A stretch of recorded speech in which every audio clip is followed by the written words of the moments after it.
Pernikahan gaib di malam Jumat Kliwon. Pengantin yang tak pernah pulang. Malam itu, angin bertiup begitu pelan. Pepohonan bambu di pinggir desa bergesekan, menimbulkan suara lirih yang menyerupai bisikan manusia. Jam di dinding musola tua menunjukkan pukul 11:50. Tak lama lagi, hari akan berganti menjadi Jumat Kliwon. Bagi sebagian orang, malam itu hanyalah malam biasa. Namun bagi warga desa Karangwungu, malam Jumat Kliwon selalu membawa ketakutan yang sulit dijelaskan dengan akal.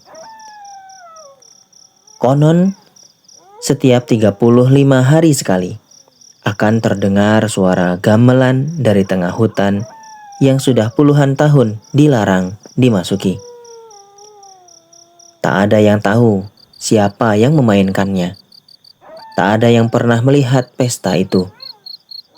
Tetapi beberapa orang mengaku pernah mendengar suara perempuan tertawa, tangisan bayi, hingga lantunan tembang Jawa yang membuat bulu kuduk berdiri. Lebih mengerikan lagi, setiap kali suara gamelan itu terdengar, selalu ada satu orang yang hilang. Tanpa jejak, tanpa mayat, tanpa kabar. Orang-orang desa percaya mereka bukan mati. Mereka dibawa menjadi pengantin dunia gaib. Tidak sedikit yang menganggap cerita itu hanyalah dongeng untuk menakut-nakuti anak-anak.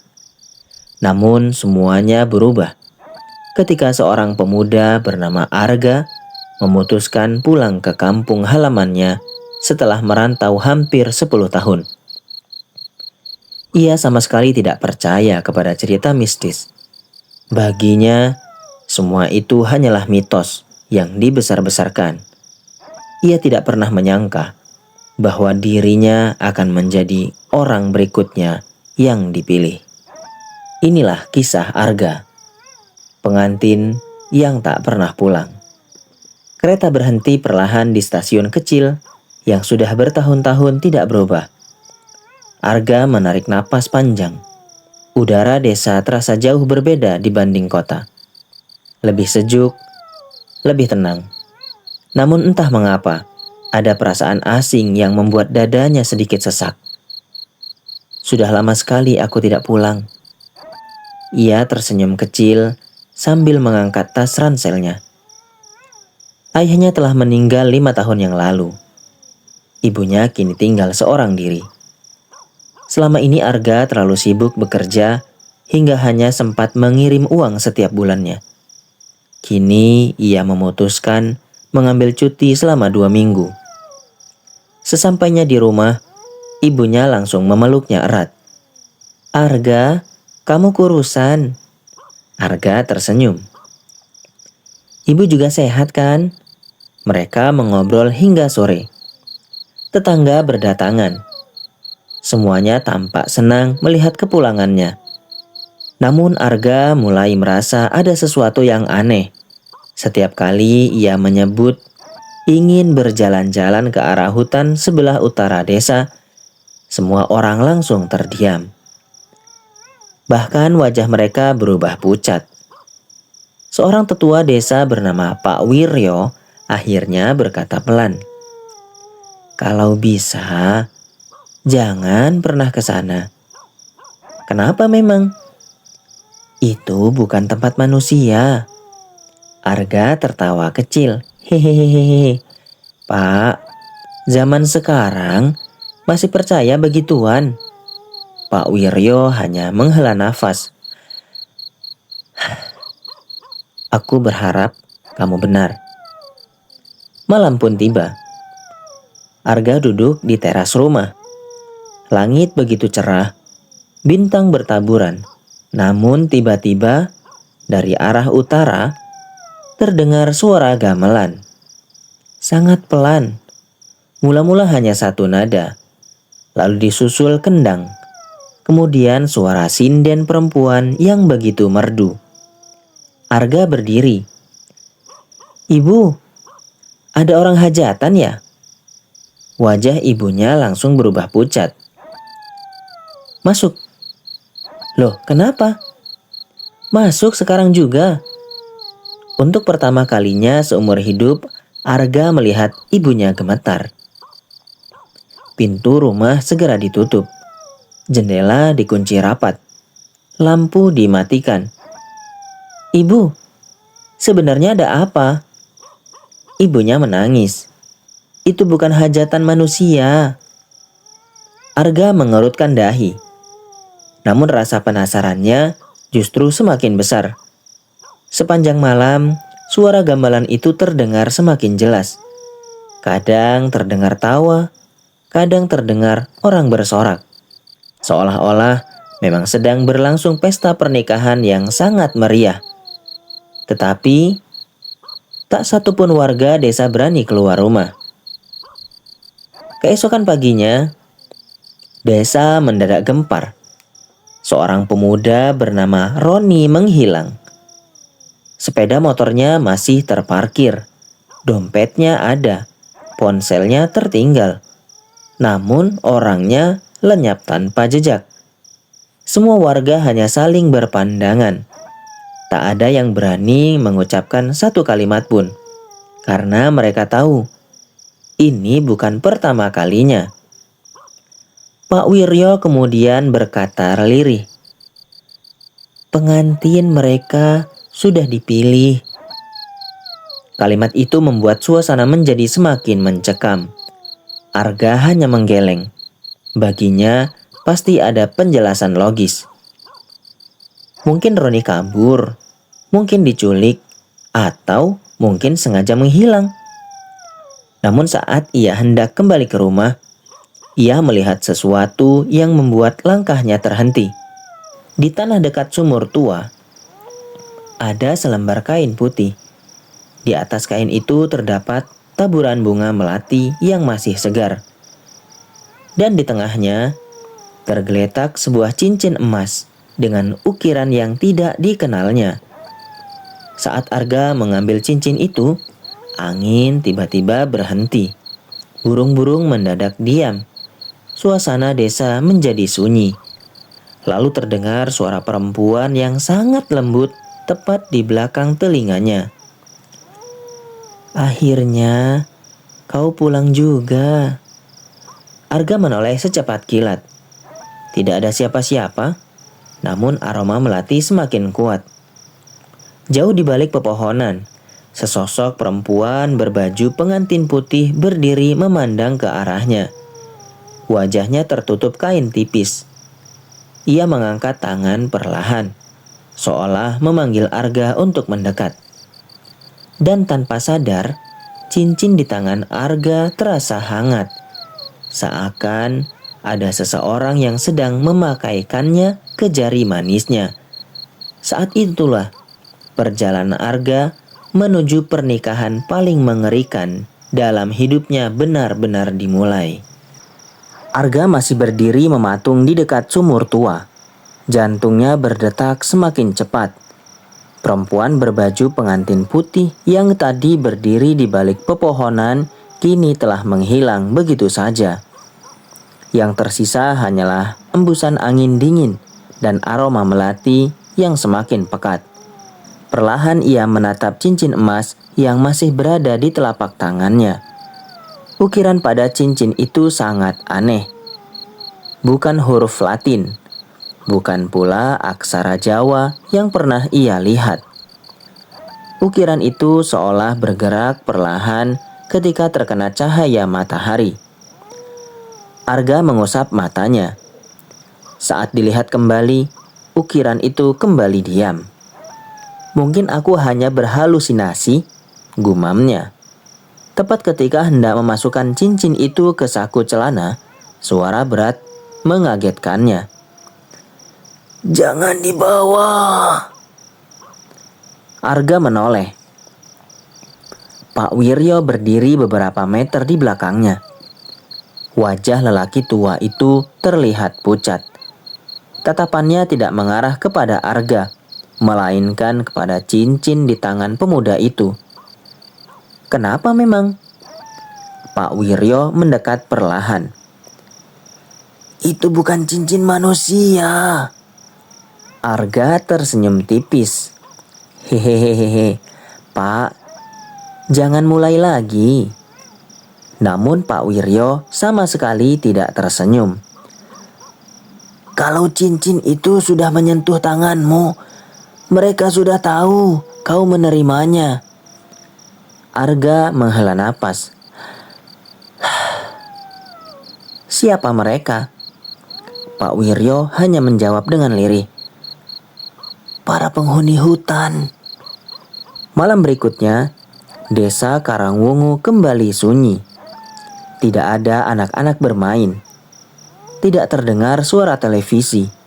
Bahkan anjing-anjing yang biasanya menggonggong memilih bersembunyi di bawah kolong rumah. Ibunya sedang menyiapkan makan malam. Namun, tiba-tiba listrik padam. Seluruh desa gelap gulita. "Yah, mati lampu lagi," kata Arga santai. Namun ibunya justru tampak semakin cemas. "Jangan keluar rumah." "Bu, aku cuma mau lihat gardu listrik." "Tidak." Bentakan itu membuat Arga terdiam. Sudah 2 kali ibunya melarang keluar setiap malam Jumat Kliwon. Padahal Arga tidak percaya sedikitpun pada cerita gaib. Beberapa menit kemudian, terdengar suara gamelan. Lebih dekat dibanding malam sebelumnya. Bunyi gong berdentang panjang, disusul kendang. Lalu suara sinden yang menyanyikan tembang dalam bahasa Jawa kuno. Anehnya, suara itu terdengar sangat indah. Begitu indah hingga membuat siapapun ingin mendekat. Arga merasakan kepalanya sedikit pusing. Tanpa sadar ia berdiri. Langkahnya perlahan menuju pintu. "Arga," ibunya memegang lengannya. "Jangan dibuka." Namun suara gamelan itu semakin keras, seolah pesta tersebut berlangsung tepat di depan rumah. Lalu terdengar suara perempuan. "Mas," sangat lembut, sangat dekat. "Mas Arga." Pemuda itu menelan ludah. "Ibu, ada orang memanggil." Ibunya mulai menangis. "Itu bukan manusia." Suara itu kembali terdengar. "Mas, aku sudah menunggumu." Arga tak mampu mengendalikan dirinya. Tangannya perlahan membuka kait pintu. Begitu pintu terbuka, tak ada seorang pun. Hanya jalan desa yang diselimuti kabut putih. Namun di tengah jalan, terlihat kelopak-kelopak bunga melati berjatuhan, membentuk sebuah jalur menuju arah hutan. Seolah ada seseorang yang baru saja berjalan ke sana. Arga melangkah 1 langkah. Lalu 1 langkah lagi. Ia seperti sedang terhipnotis. Semakin jauh ia berjalan, semakin jelas suara pesta itu terdengar. Kini bukan hanya gamelan, melainkan suara orang-orang bercakap. Tawa, tangisan, dan ucapan selamat kepada kedua mempelai. Padahal di depan matanya, hutan itu tampak gelap dan kosong. Di sisi lain, Pak Wiryo tiba-tiba terbangun dari tidurnya. Ia memandang keluar jendela. Asap tipis berwarna putih terlihat bergerak menuju rumah Arga. Wajahnya berubah pucat. "Ya Tuhan." Ia segera mengambil sebuah tas kecil berisi tasbih kayu, garam kasar, daun kelor, dan air yang telah didoakan.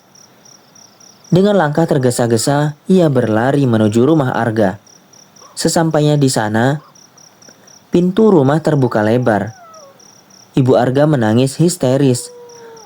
"Pak Wiryo, Arga keluar." Pak Wiryo langsung mengerti. Terlambat. Sementara itu, Arga terus mengikuti jalur bunga melati. Kabut semakin tebal.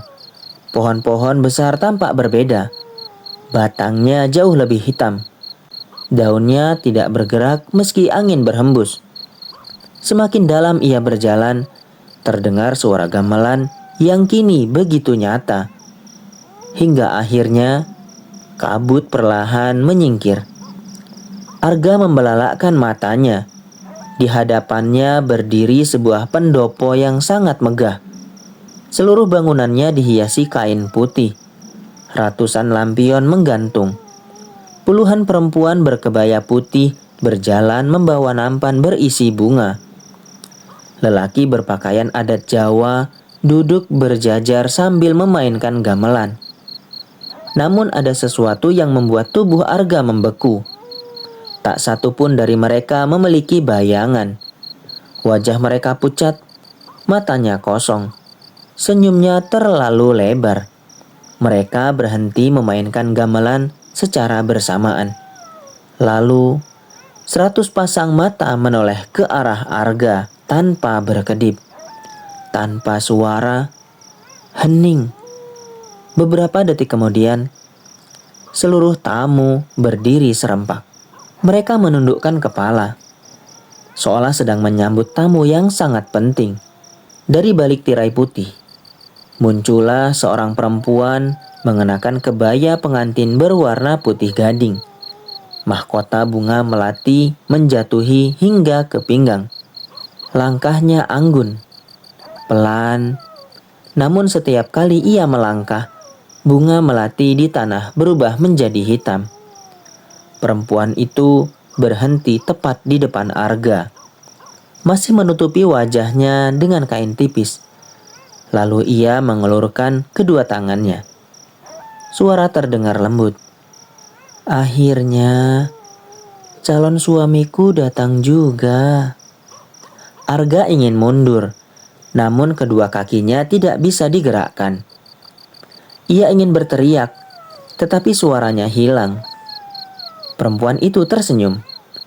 Perlahan ia menggenggam tangan kanan Arga. Cincin emas yang tadi ditemukan di dekat sumur tiba-tiba melayang sendiri. Lalu masuk ke jari manis Arga tanpa disentuh siapapun. Seluruh tamu bersorak bersamaan. "Selamat datang. Selamat datang mempelai pria." Di saat yang sama, dari kejauhan terdengar suara Pak Wiryo berteriak sekuat tenaga. "Arga, jangan terima cincin itu." Namun semuanya sudah terlambat. Begitu cincin itu terpasang sempurna, langit mendadak berubah merah. Suara gamelan bertalu-talu semakin keras. Dan senyum perempuan pengantin itu berubah perlahan menjadi seringai mengerikan yang tidak mungkin dimiliki manusia. Halo sahabat, lanjut part 2 ya. Di part 2, Arga mengetahui identitas pengantin gaib, asal-usul kerajaan gaib di hutan Karangwungu, serta alasan mengapa ia dipilih menjadi mempelai pria. Dan disitulah teror juga akan mulai mengancam seluruh warga desa.